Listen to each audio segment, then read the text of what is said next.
Good morning, students. Now we will study about the dependence of rate of reaction on the concentration. कैसे depend करती है, हम इसको graphically study करेंगे. ठीक है. Towards the x axis or horizontally we can take time, and towards the vertical we will take the concentration. ठीक है. इस साइड को हमने टाइम ले लिया, पर सेकंड में ले लिया, 6 सेकंड में ले लिया. ठीक है, जैसे टाइम बढ़ेगा.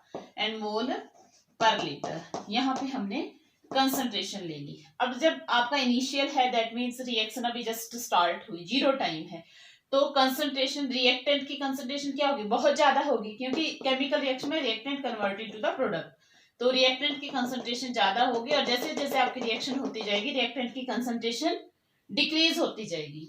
This is the reactant R, या आर के लिए है. आर की कंसंट्रेशन धीरे धीरे डिक्रीज हो जाएगी, और जब आपका टाइम 0 है तो प्रोडक्ट कितना है मेरे पास, 0. कंसंट्रेशन ऑफ प्रोडक्ट कितनी होगी, 0. और जैसे जैसे टाइम बढ़ता जाएगा, कंसंट्रेशन प्रोडक्ट की इंक्रीज होती जाएगी. ठीक है, ये प्रोडक्ट की कंसंट्रेशन है. टाइम जैसे बढ़ेगा, आपका जो रिएक्शन की कंसंट्रेशन है, प्रोडक्ट की कंसंट्रेशन है, वो वेरी करती जाएगी. इस तरह से ग्राफ लिया है आपके टेक्स्ट में, तो आप इस तरह से भी इसको कर सकते हैं. एक ही बात है, प्रोडक्ट की बढ़ेगी, रिएक्टेंट की डिक्रीज होगी. अब कैसे डिपेंड करता है, it is explain on the basis of the law of mass action.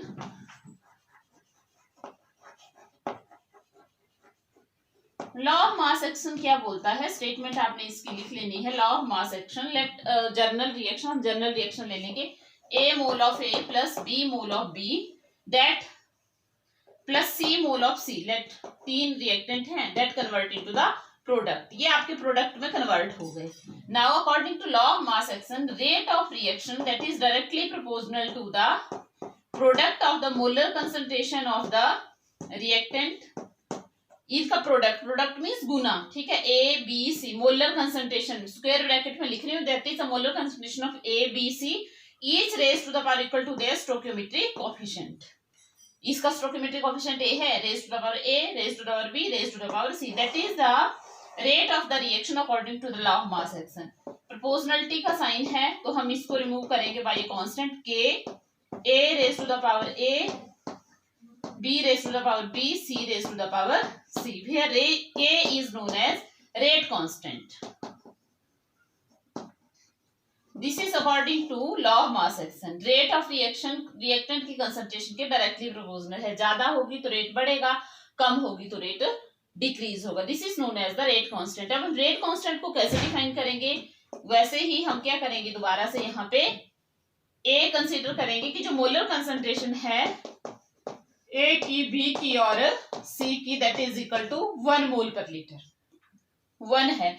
अगर यहाँ 1 होगा, यहाँ 1 होगा, यहाँ 1 होगा, तो rate of reaction is equal to K. तो that is rate constant is equal to rate of the reaction when each concentration term have concentration unity. Each reactant has concentration unity. हर रिएक्टेंट की concentration अगर 1 होगी, तो आपका जो rate constant है, that is equal to the rate of the reaction. ठीक है, that is the rate constant. Now reaction rate हमने पढ़ लिया. ठीक है, ये है रिएक्शन कांस्टेंट, ये है rate of the reaction. What is the difference between both. Rate में क्या, रेट किसके ऊपर डिपेंड करता है, rate of reaction depends upon the temperature, पता है आपको, और कंसंट्रेशन ऑफ द रिएक्टेंट के ऊपर डिपेंड करेगा. लेकिन आपका जो के है, इसकी वैल्यू टेम्परेचर के ऊपर भी डिपेंड नहीं करती और कंसंट्रेशन के ऊपर भी डिपेंड नहीं करती. ठीक है, और डेफिनेशन आप बोल सकते हैं रेट ऑफ रिएक्शन, और के की डिफाइन भी कर सकते हैं. नेक्स्ट है आपका जो रेट ऑफ रिएक्शन है. रेट ऑफ रिएक्शन का मतलब होता है कि कितना आपकी कंसंट्रेशन चेंज हो रही है, कितने टाइम में. दैट मीन्स कंसंट्रेशन के यूनिट क्या होते हैं, मोल पर लीटर, टाइम के होंगे सेकंड, ऊपर जाके पर second. This is the unit of the rate of reaction. कितना आपका कंसंट्रेशन चेंज हो रही है, कितने टाइम में, दैट इज द मोल पर लीटर पर सेकंड. रेट कांस्टेंट की यूनिट वो डिपेंड करेंगे, आपके रेट कांस्टेंट की यूनिट डिपेंड्स करेंगे टाइप ऑफ रिएक्शन के ऊपर. That is rate divided by this term, उसके ऊपर डिपेंड करते हैं. This is about the law of mass action. Next है आपका rate law for a chemical reaction. Rate law अब हम स्टडी करेंगे. तो according to the rate law, वो ये हमारे पास थ्योरेटिकल है कि रिएक्शन देख के हम रेट ऑफ द रिएक्शन लिख सकते हैं, ठीक है। जो रेट लॉ एक्सप्रेशन है दैट इज एक्सपेरिमेंटली डिटरमिन। अब हम क्या करेंगे, मान लो एक मेरे पास रिएक्शन है, इसमें एक स्टेटमेंट दी हुई है rate law of for chemical reaction में, स्टेटमेंट में पढ़ देती हूँ। The expression which describe the reaction rate in terms of the molar concentration of the reactant as determined experimentally, ठीक है। एक्सपेरिमेंटली डिटरमिन, जैसे मान लो मेरे पास एक रिएक्शन है 2NO2 प्लस F2, ये रिएक्शन है और इट कन्वर्ट इनटू 2NO2F। अगर मैं लॉ ऑफ मास एक्शन के अकॉर्डिंग इसको लिखती हूँ, लॉ ऑफ मास एक्शन अभी हमने पढ़ा, तो rate of reaction is equal to rate constant into concentration of nitrogen dioxide raised to the power 2 into concentration of F2 according to law of mass action. But जो rate expression है इसका, जो experimentally determine किया है, तो experimentally determine करने पे इस रिएक्शन के लिए rate of reaction is equal to KNO2F2, ये है रेट ऑफ रिएक्शन, ठीक है। तो rate expression is experimentally determine rate for the reaction. Experimentally जब हम डिटरमिन करते हैं तो दैट मीन्स जो हमें थ्योरेटिकली यहाँ पे दिख रहा है इसका कोएफिशिएंट, उसकी रेज़ टू द पावर नहीं होगा, वो डिपेंड करेगा एक्सपेरिमेंटली कैसे डिपेंड, कि कौन सी पावर के ऊपर डिपेंड कर रहा है। यहाँ according to law of mass action ये स्क्वायर के ऊपर डिपेंड कर रहा है, क्योंकि हमने यहाँ से लिखना था जस्ट, लेकिन यहाँ पे एक्सपेरिमेंटली जब फाउंड किया तो it is depends upon the 1 power of NO2 also, ठीक है।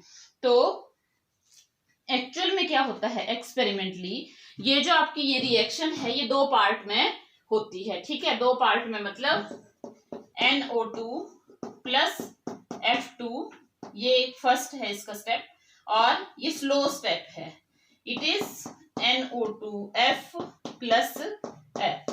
ये दोबारा से NO2 और F, इट गिव NO2F। ये जो आपकी रिएक्शन है ये फास्ट है, ये फास्ट रिएक्शन है, ठीक है। 2 स्टेप में ये रिएक्शन होगी।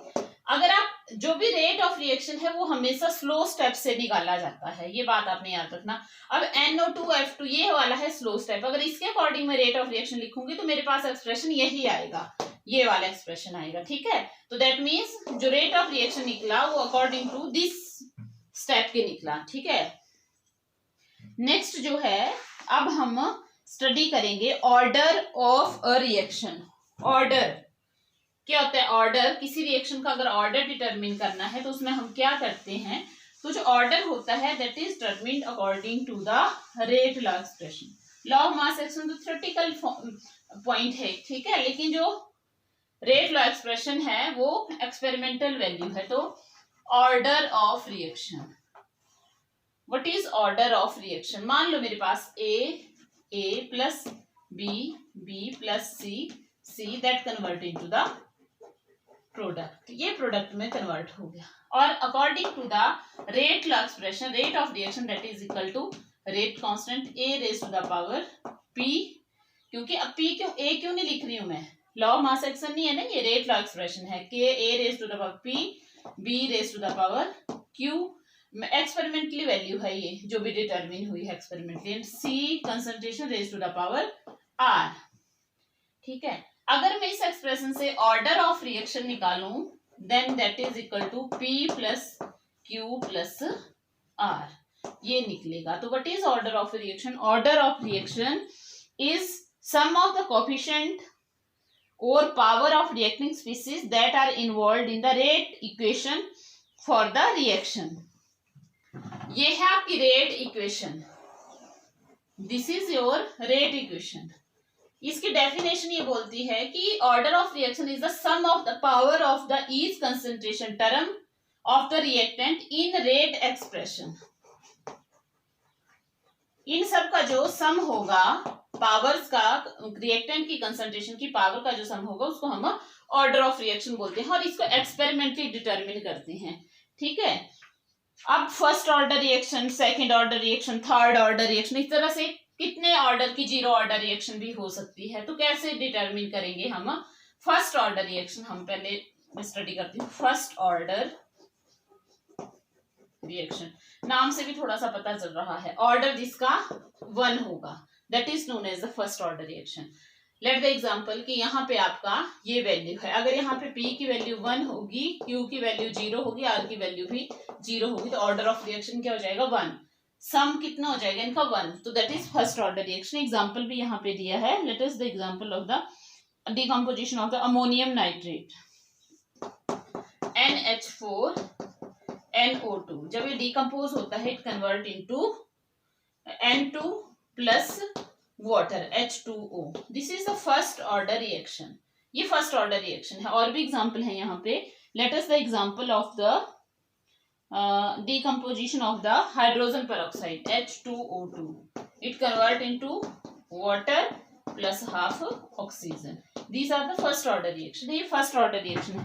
first order reaction means जब आपका rate of reaction है that depends upon 1 power of the reactant species, concentration of the reactant species।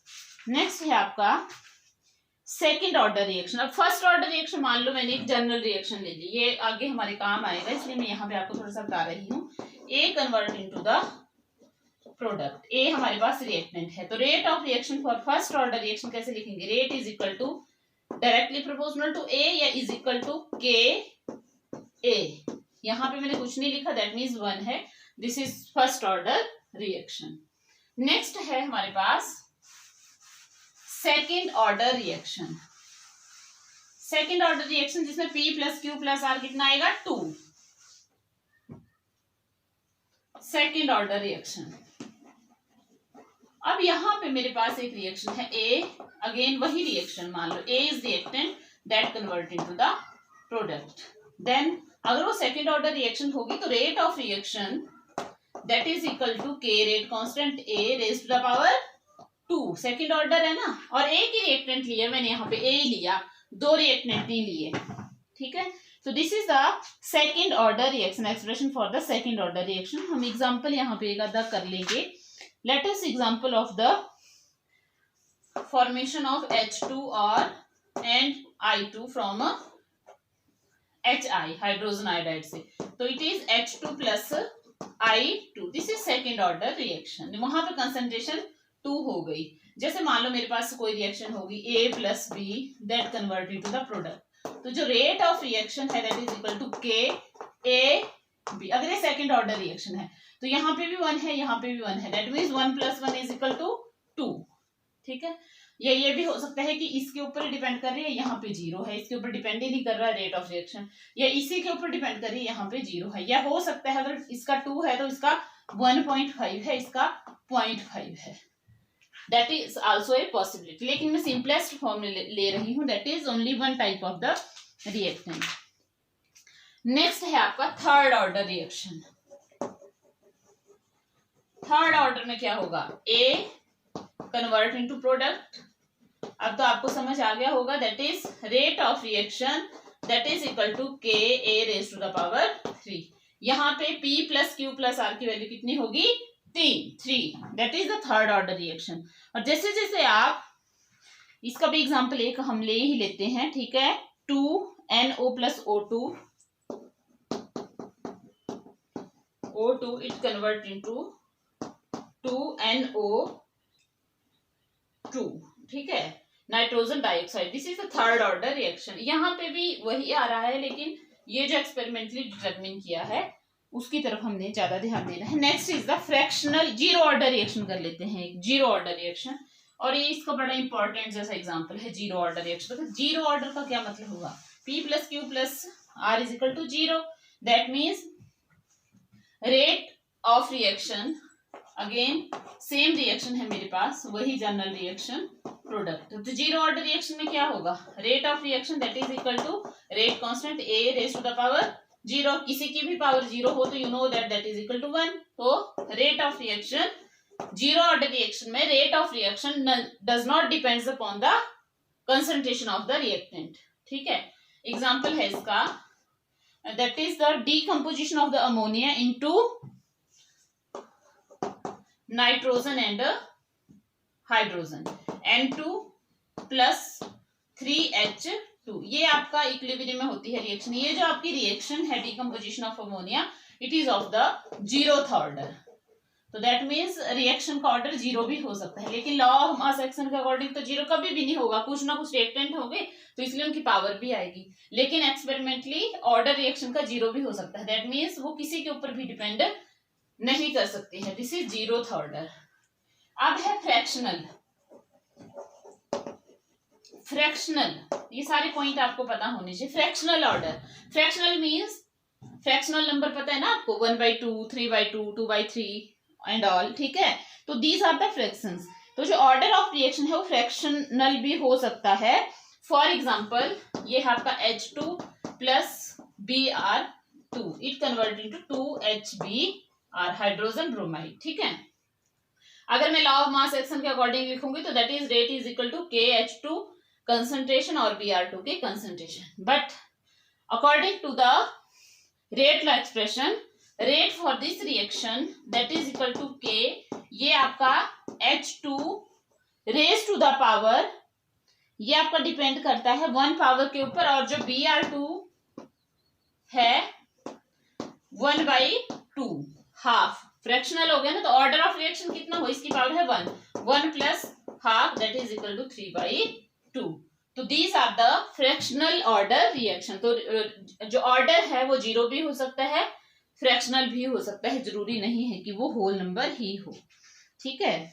और मल्टीपल रिएक्शन के लिए हम कैसे निकालते हैं, तो मैंने आपको बताया कि जो स्लो स्टेप होता है रिएक्शन का, उससे हम रेट डिटरमिन करते हैं, ठीक है। क्योंकि जो कॉम्प्लेक्स रिएक्शन होती है वो मल्टीपल स्टेप में होती है, तो मल्टीपल स्टेप के लिए rate of reaction is determined by the slow step. Now इसी के पैरेलल एक और टॉपिक है molecularity of the reaction. Molecularity, order और मॉलिक्यूलरिटी, इनके बीच में कई बार डिफरेंस आता है, और जो डिफरेंस के नंबर होते हैं मेरे को तो ऐसे लगता है कि वो फ्री के मार्क्स होते हैं आपके एग्जाम में, ठीक है। What is molecularity? मॉलिक्यूलरिटी होती है आपके पास रिएक्शन हो रही है, वहां पे स्पीसीज हैं, जैसे A2 + B2 convert into the 2AB, let it be, ठीक है। ये स्पीसीज हैं रिएक्टेंट स्पीसीज। कितनी रिएक्टेंट स्पीसीज हैं जो साइमल्टेनियसली कोलाइड हो रही है? रिएक्शन करने के लिए इनको साइमल्टेनियसली कोलाइड होंगी, और ए का बॉन्ड टूटेगा, बी का टूटेगा, AB के बीच में बॉन्ड बनेगा। तो ये जो आपकी रिएक्शंस होती हैं, इसमें मॉलिक्यूलरिटी का मतलब है कि नंबर ऑफ मॉलिक्यूल्स कितने हैं, वही से हम मॉलिक्यूलरिटी निकाल लेते हैं। जैसे इसकी मॉलिक्यूलरिटी होगी 2, मैं कोई यहाँ पे रिएक्शन लिखूं 2HI that convert into H2I2, तो मॉलिक्यूलरिटी कितनी होगी प्लस H2I2, तो मॉलिक्यूलरिटी होगी 2H2 हो जाएगी, ठीक है। नंबर ऑफ मॉलिक्यूल कितने प्रेजेंट है रिएक्टेंट में, simply that is the molecularity, और इसको हम डिटरमिन करते हैं थ्योरेटिकल, ठीक है। देख के ही पता लग जाएगा, थ्योरेटिकली पता लग जाएगा। और आपने कभी भी रिएक्शन, इतनी सारी आपने रिएक्शन जो है वो पढ़ी है, लिखी हैं, तो उसमें कभी भी आपने इस तरह से देखा होगा 1.2 H2, है ना, ऐसे हाफ में नहीं देखा होगा, बहुत कम देखा होगा, देखा भी होगा। तो जो मॉलिक्यूलरिटी होती है, एक तो थ्योरेटिकल वैल्यू है, ठीक है, 0 नहीं होगी कभी भी, कुछ ना कुछ नंबर ऑफ रिएक्टेंट होगी तभी रिएक्शन होगी, दैट मीन 0 कभी नहीं होगी, फ्रैक्शनल कभी नहीं होगी, ठीक है, नॉट फ्रैक्शनल, फ्रैक्शनल भी नहीं होगी। तो there are so many differences between the order and molecularity जो आपको एग्जाम में पूछे जाते हैं। और ये जो आपकी मॉलिक्यूलरिटी होती है, ये हर स्टेप की अलग अलग होती है, ठीक है। जैसे मान लो मैंने रिएक्शन लिखी थी अभी पीछे एक, ठीक है, उसमें मैंने रिएक्शन लिखी थी NO2F2 that convert into NO2F। अगर आप पिछला पेज जो है वो देखें तो उसमें ये बन रहा था, ये, ठीक है, NO2F, और दूसरे स्टेप में था NO2 अगेन F, था ना, ऐसे कुछ F2 था यहाँ पे, ठीक है। तो इस स्टेप की मॉलिक्यूलरिटी हुई 2, और इस स्टेप की भी 1 और 2 मॉलिक्यूलरिटी, हर स्टेप की इंडिविजुअल होगी। ऑर्डर जो है वो पूरे रिएक्शन का होगा, लेकिन मॉलिक्यूलरिटी इंडिविजुअल स्टेप की होगी, किस स्टेप में कितने मॉलिक्यूल इन्वॉल्व हो रहे हैं। तो इसमें आपने ऑर्डर और मॉलिक्यूलरिटी के बीच में डिफरेंस भी करना है। This is about the chemical kinetics. Next topic will do in the next lecture. Thank you.